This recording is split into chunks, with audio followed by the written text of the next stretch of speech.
سلامتی ہو۔ میں جویریہ خالد خداوند کی شکر گزار ہوں آج کے دن کے لیے۔ ہم اپنی اصلاح کے لیے خدا کے کلام میں سے سیکھیں گے۔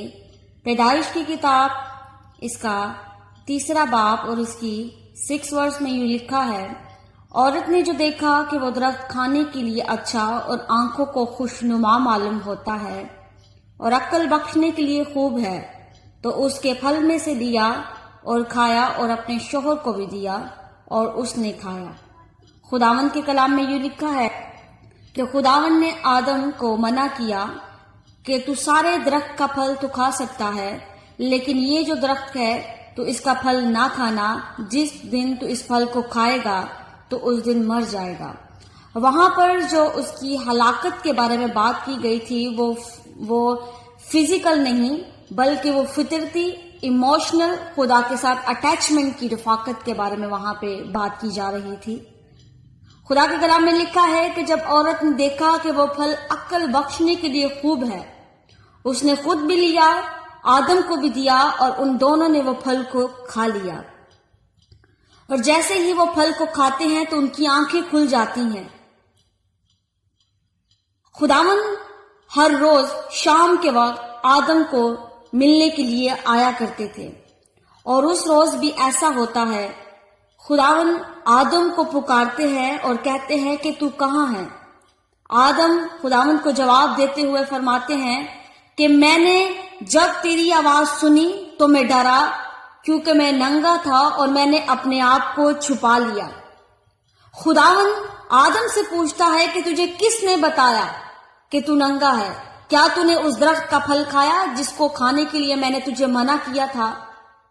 تو ہم دیکھتے ہیں کہ آگے ایک پوری بات ہوتی ہے۔ آدم ہوا پر بات کرتا ہے کہ ہوا نے مجھے کھلایا، ہوا پھر اس سام کے اوپر بات کو لاتی ہے، اسی طرح یہ بات آگے کنٹینیوس رہتی ہے۔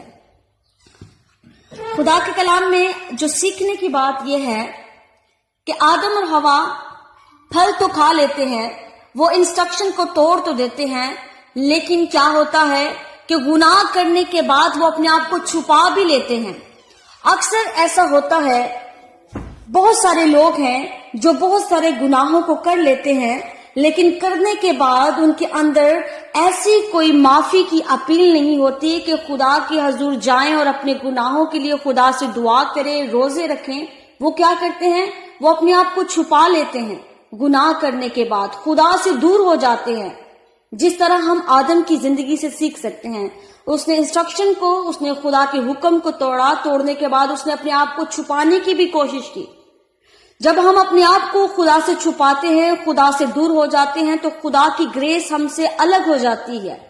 ہم جب خدا کی رفاقت سے دور ہو جاتے ہیں تو ابلیس ہم پر ہیوی ہو کر ہمیں اور گناہوں میں منتقل کرنے کی کوشش کرتا ہے۔ آج ہمیں آدم اور ہوا کی زندگی سے سیکھنا ہے۔ اگر ان کی زندگی میں ایک گناہ انہوں نے کر لیا، انہوں نے جب اپنے آپ کو چھپایا، خدا ان کے پاس آیا۔ آج ایسا ہوتا ہے کہ ہم بہت سارے گناہوں میں منتقل ہو جاتے ہیں، بہت سارے ہم گناہ کر لیتے ہیں، لیکن جب ہم معافی نہیں مانگتے، خدا کے پاس نہیں جاتے، خدا کے آگے اپیل نہیں کرتے، تو ابلیس کو ایک موقع مل جاتا ہے کہ وہ ہمیں خدا سے دور کر کے اور بہت سارے گناہوں میں ڈالے۔ میں آج خدا کے کلام میں سے آپ سب کو انکریج کرنا چاہتی ہوں، جتنے بھی لوگ خدا کے کلام کو سن رہے ہیں، اگر آپ کوئی بھی ایسا گناہ کر چکے ہیں یا آپ سمجھتے ہیں کہ آپ سے کوئی بھی گناہ ہو چکا ہے، تو آپ نے اپنے آپ کو خدا کے حضوری سے چھپانا نہیں، بلکہ خداوند کے پاس جانا ہے اور دعا کرنی ہے اور اپیل کرنی ہے، اے خداوند تو مجھے معاف کر، کیونکہ معاف کرنے کی گریس تیرے، ہم یسوع کے نام سے تیرے پاس آتے ہیں اور اپنے گناہوں کا اقرار کرتے ہیں۔ میرا ایمان ہے کہ خداوند ہمیں پھر سے بحال کرے گا، ہمیں سرفراز کرے گا اور ہمیں برکت دے گا۔